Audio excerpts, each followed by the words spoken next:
I'm honored to be here today, and I'm so thankful that I get to share this story with you. I'm thankful that I'm 37 years old and that I got to learn the lesson that I learned in the last year. And I'm thankful that I get to bring this forth to you. Today we're talking about what life am I living, successful or significant? I was raised to believe that success was everything. In fact, in the way that I was raised and in my childhood, the focus on money was a conversation that happened every single day from a scarcity mindset. I was also raised in an environment with alcohol and abuse. Now, I got to live a pretty neat childhood. First, I grew up in the performing arts. I got to be on stage just like this since I was 3 years old. I remember one of my first auditions and standing up there shaking like I have been for the last 2 hours waiting to do this. Apparently, some things never leave you. But I've been on the stage for decades, and I'm speaking today about how I changed and transformed from the moment of the way that I was raised to never believe that I was good enough, to constantly fight in the battle of trying to win my parents' love. I had a moment when I was 18 years old. After pursuing 15 years of the performing arts and believing I was on the path to become a professional dancer, I was in a car accident, and that future and that dream was taken away from me, and I had to pivot. Unfortunately, with my family, I didn't have anyone to look up to or rely on, as I was in the moment of my life of starting to separate from them. I was on my own with no identity. At 18 years old, I entered into a dark period of my life, but thankfully, I found an ad in a newspaper when I was 22 to interview with a Fortune 1000 payroll and HR company. And during that time, I learned the art of sales. I was brought on as a district sales assistant at $13 an hour. And during that time, I worked for the #1 sales manager in the country, who brought me under his wing and taught me about a career, a profession, and a life that previously I had not known about. Within 2 years in the role, I progressed into mid-market sales. And as I progressed into mid-market sales, I became the #1 rep in 30 days. I was the top rep for the 2.5 years that I was selling. I made hundreds of thousands of dollars. I had all the recognition and fame, and I thought I made it. I did it. But then I left at 27, and I took an equity position in one of my client companies, and they were a startup, $125,000 a year in annual revenue. And I went into this company, and I went in as VP of Sales and Marketing, a title that I never had. And in that time, I was able to help quadruple the size of the company in 7 months. And at that point, I said, I want to do this for a living. And I started my first company. And when I started that company at such a young age, with all the aspiration in the world, I fought for 3 years as an entrepreneur to figure out my worth, how to price for my services, how to delegate, and it was a very strenuous and difficult 3 years of my life. During that time, I found how to help 36 business owners reach profitability for the first time, and I worked myself to the point of exhaustion in doing so and was wildly underpaid. In fact, I had such a bad case of shiny object syndrome, I thought it would be a great idea to tap into my performing arts roots, and I ended up creating a children's television show that aired on Fox Saturday mornings, coupled with a radio show, and I ended up exhausting my bank account. I sold my 2 houses. I cashed in my 401k because I was trying to be something. I was trying to make it. I already felt like I peaked as a #1 sales rep. I was so successful. I still have the crystal, but there was something inside of me that was so empty, and I kept chasing and chasing and chasing. So I went and I cashed in everything that I had and exhausted the bank accounts so I could see myself on TV, so I could hear myself on the radio and say, look, Ma, I did it, except she wasn't in my life anymore. So there was nobody to receive that. And finally, my life came crashing down. because I was empty on the inside and I was broken. And I was chasing, trying to fill everything inside of me. Well, I hit rock bottom, and I ended up deciding that it was time to choose something different. I'm an openly faith-based CEO now. I found Jesus when I was 29, and my life changed forever in that moment.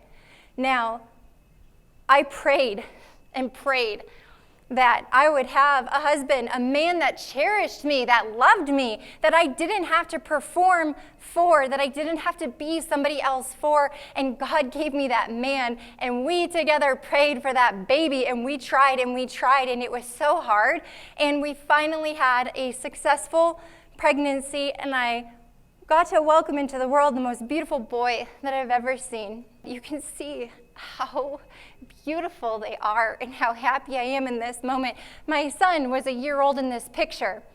I was wrapping up my second career at the Fortune 1000 payroll and HR company because I was a starving entrepreneur and drove myself into the ground. Part of the healing was that I had to acknowledge I needed to start rebuilding my life, and I needed to go somewhere I knew I could be successful. I went back to that payroll and HR company for 3 years in this budding relationship with this very handsome man I get to call my husband. And on the third year, my son was 10 months old, right before we took this picture, and my heart was screaming on the inside for more. My heart was telling me that I was destined for something greater, but I had no idea what that was. This is the family that I prayed for, and I am so thankful for them, but I had a dream inside of me that was screaming. This was my dream, to go back into entrepreneurship, but to do it in a way that I could flourish. I had a rough go the first 3 years of my first experience, and this time I was committed to doing it different. I poured my heart and my soul into launching this company. I felt heart aligned. I knew my mission and my purpose. I felt extremely clear. I felt put on this planet to serve CEOs who needed to build a sales organization. I had a heart for them when they hit that first million and they needed to scale, but they didn't know how to transfer from being a CEO salesperson into their first sales hire, their second, their third. And so for 18 months, our heads were down. I built this team that you see here, and we fought tooth and nail to succeed. 100-hour work weeks. I was not a stranger to them. Traveling every single week. I was not a stranger. In fact, I knew the DIA security agents by name and my flight attendants. I scaled this company. For 2.5 years, I poured my heart and my soul into this company. And I remember December 2019, I was part of a women's CEO group, and we traded where we hosted, and we were all sitting together. We're sitting around the table, December 2019, I'm crying, tears of absolute joy. I made it, I did it. I scaled a company from 0 to 1.55 million. We have 10 employees. Holy smokes, we have the best paying customers. Everything is so great. I have arrived. I'm finally here. And then March 2020 happened. And what I had sacrificed for and what I had poured in for 2.5 years came crashing down in 3 days, and I had no idea when the bleeding was going to stop. Everything I had worked for 2.5 years, email after email, phone call after phone call, client canceled, client canceling, client canceling.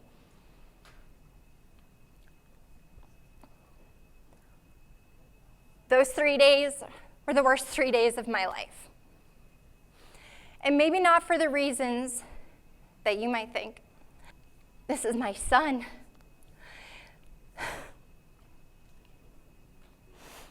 And these are his trains. And for 2.5 years in scaling this company, from when he was 15 months old to when he was 3.5, I wasn't there. But my husband was, and he raised her son.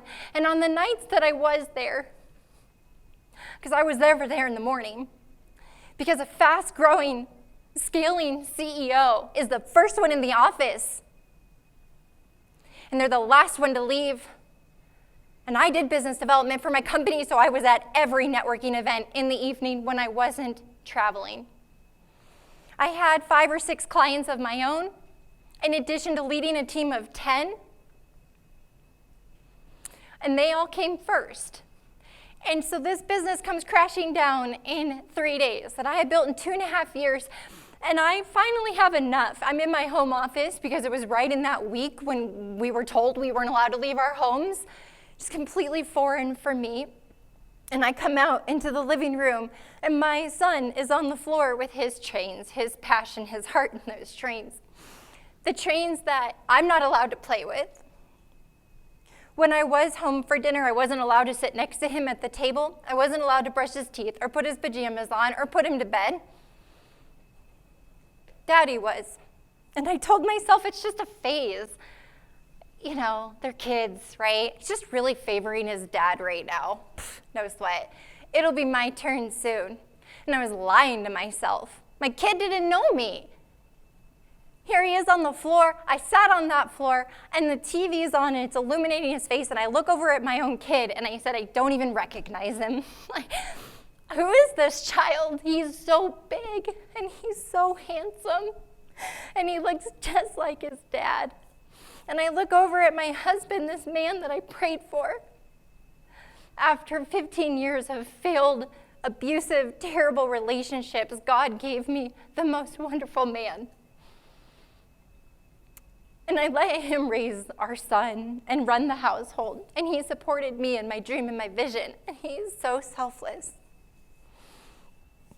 And I sat on that floor, and in that moment, in full surrender, on my knees, I gave it all to God, and I said, I'm sorry.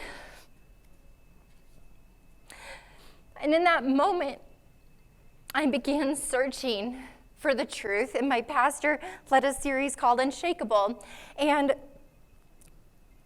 it was based on the scripture in Matthew 7:24, he who builds his house upon the rock, that when the rains and the storms come, it will stay standing, but the fool who builds it in the sand, the structure will be gone. And it was in that moment that I could hear the words so clearly. I gave it all to God. I said, just take it away, take it away. I'll go work for someone else. I'll go take a job. I don't have to do this anymore. I screwed it up, and I'm so sorry.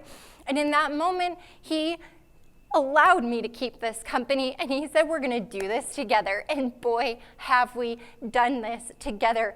Before I could care 1 ounce about my company, I had to get it right here, and with my family. And that was the commitment that I made.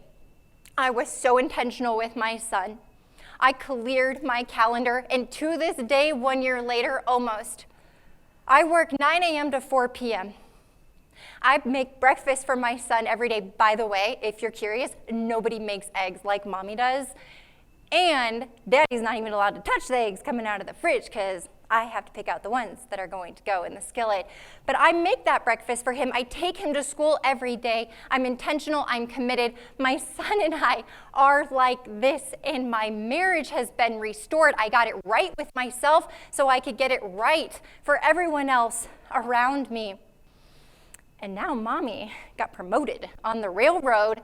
I get to build the track. I get to hear the vision. We put in the switches where they're supposed to go. We have the overpasses. We name the different sections because, by the way, the layout goes over the entire first floor of the house. My son and I were in a rhythm, and I realized how much of a responsibility I have in this world as a mother that I was completely ignoring. Once I got it right at home, I realized it was time to get it right with my company. This is significance. This is everything. And now I get to get it right with my company. So how did I do that? Well, I didn't lose everything. The company wasn't built on the sand. We did some things right. And so I went back to the infrastructure and I went back to the team that we had left, the 9 loyal clients that we had left out of 20. That one hurt. And I made a commitment to double down on the services we were providing for them, how we did it. We became more innovative than we've ever been. We became the best problem solvers than we've ever been. We became complex problem solvers, creative problem solvers. Our clients were fearful of losing their companies, and we were committed in our value proposition to scale them. But how are we going to do that? We had to rebuild their infrastructure. And so we did for 9 months, heads down. Through that time, by putting our heads down and doing remarkable work and not growing weary and doing good, our clients that stuck with us, 9 clients in 2020, on average invested $175,000 each in our services, and we scaled them by on average $3.2 million in a pandemic year. Some of our clients reached new levels, broke through ceilings, and are on their paths now, as we are in 2021, to levels they've never experienced or thought possible. Now I look at the team that I have. I love them so much. Just seeing their pictures on here, I changed in that moment. You know, I used to require everybody to be in the office, whether it was snowing, whether they had a sick kid at home. I don't know, that's how I grew up professionally. You were always in the office, you were always committed, you were always working, and I changed. I changed how I am as a leader. We changed our core values. We rebranded our company. Our company is now called House of Revenue because we build those unshakable foundations for our clients to scale always. And now we learn in our new core values, serve first, ourselves, each other as a team, and then our clients, loving them as people first, as human beings first, getting connected to the CEO and understanding their dreams, their hearts, their passions, and then scaling the company, but committing to succeeding always. My question for you, what life are you living? Are you successful? Or are you significant?